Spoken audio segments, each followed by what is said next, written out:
a chegada do inverno, pessoal, um verdadeiro espetáculo da natureza volta a chamar a atenção no litoral brasileiro. As baleias jubarte já começaram a aparecer na costa de São Paulo, atraindo turistas, fotógrafos e amantes da vida marinha. Mas para viver nessa experiência de uma forma segura e responsável, tem cuidados que são fundamentais. E é sobre isso que a gente vai conversar agora com a Rafaela Souza. Ela é bióloga e coordenadora do projeto Baleia Jubarte em Ilhabela. Oi, Rafaela, boa tarde. Bem-vinda ao nosso TJ Aparecida. Boa tarde, pessoal. Obrigada. Rafaela, a gente está entrando nessa temporada de avistamento das baleias. Por que elas aparecem com tanta frequência nessa época do ano, nesse período de frio? Bom, as baleias jubarte são mamíferos marinhos, né? São mamíferos como nós, e elas são migratórias. Então, elas têm uma área bem definida de alimentação e uma área de reprodução. Então, elas se alimentam durante o verão próximo à região antártica e durante o inverno elas buscam águas mais quentes, mais rasas, mais tranquilas para a reprodução, para copular e também para dar luz aos seus filhotes. E por isso elas aparecem aqui pela costa do Brasil. Inclusive, Rafaela, a gente está acompanhando essas imagens belíssimas, né, desse avistamento das baleias. Eu pergunto para você, né, o que explica o aumento do registro das baleias jubarte aqui no litoral brasileiro nesses últimos anos? Cresceu, né, o número de baleias que estão passando por aqui.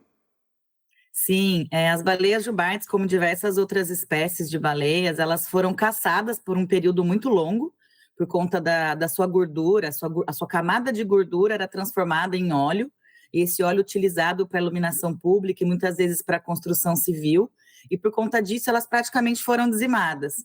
Lá na década de 80 e 86, uma moratória proibiu a caça desses animais, e a partir daí, então, a população começou a se recuperar. Né, o projeto Baleia Jubarte trabalha com as baleias jubartes desde 88, quando ele foi criado, e a partir daí, com pesquisa, educação ambiental, políticas públicas para a conservação desses animais, essa população foi se recuperando. Então, começaram a reocupar áreas que historicamente elas ocupavam. O litoral de São Paulo é uma área que elas ocupavam anteriormente ao período da caça, e hoje, com a população em expansão, a gente tem, então, essa presença, esse privilégio da presença das jubartes aqui no nosso litoral.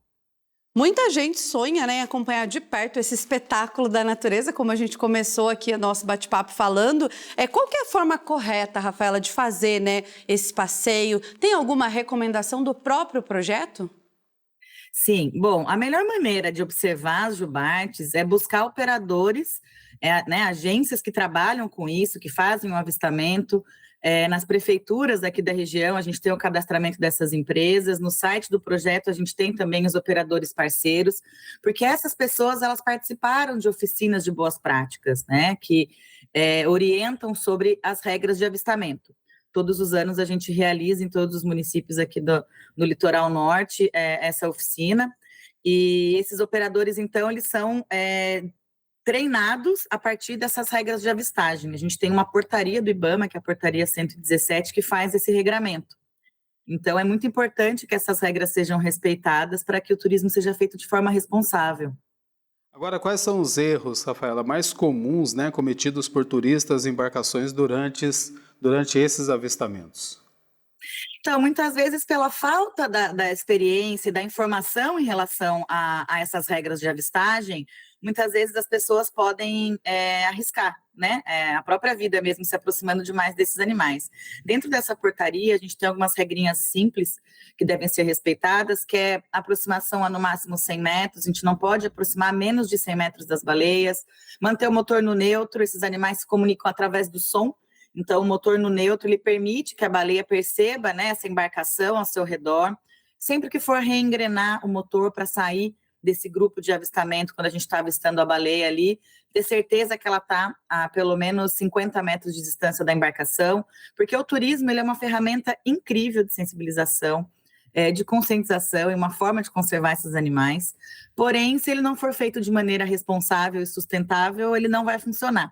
E a experiência ela é muito melhor quando a gente respeita as regras, porque as baleias também se aproximam, se sentem à vontade, e aí a gente tem aquele espetáculo de avistamento. Rafaela, as baleias jubarte, elas oferecem algum tipo de risco para quem está navegando ou praticando esportes no mar? Ou o maior risco é realmente esse comportamento inadequado das pessoas? Exatamente. O maior risco é o comportamento inadequado das pessoas. As baleias, elas são grandes, porém elas são animais muito dóceis, né? Muitas vezes curiosas, elas se aproximam da embarcação para tentar entender o que é aquilo ali que está, né, nos arredores ali dela. Mas normalmente elas vão, espiam, dão uma olhada, circulam ao redor da embarcação e vão embora. Esses comportamentos aéreos que a gente vê, né, de salto, batida de cauda, isso que encanta, né, aos nossos olhos, é uma forma de comunicação das baleias, uma forma de remoção de parasitas do corpo. Então, quanto mais à vontade ela estiver, melhor. E ela não representa nenhum tipo de risco, desde que a gente respeite as regras. Mais uma vez o homem representa mais perigo, né? A fauna como um Sim. todo do que o próprio animal. Mas muito obrigado, viu, pela Eu que participação aqui no TJ agradeço. Aparecida. Seja sempre bem-vindo. Parabéns pelo projeto Sim. aí. Boa tarde para Muito você. obrigada. Um ótimo fim de Obrigada. semana, viu?